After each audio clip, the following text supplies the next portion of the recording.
फलटणच्या बाबतीमध्ये जेव्हा हा प्रकार सकाळी लवकर माझ्या निदर्शनाला आला, मी लगेचच जिल्हा पोलीस अधीक्षकांना आणि अतिरिक्त जिल्हा पोलीस अधीक्षकांना उचित सूचना दिलेल्या आहेत।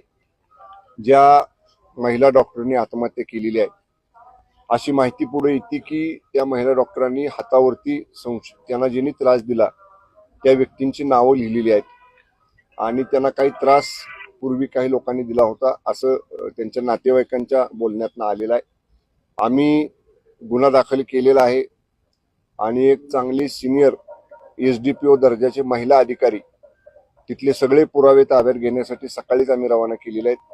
त्या महिला अधिकाऱ्यांनी त्यांचं कामही सुरू केलेलं आहे। बरेचसे पुरावे त्यांनी हस्तगत केलेले आहेत।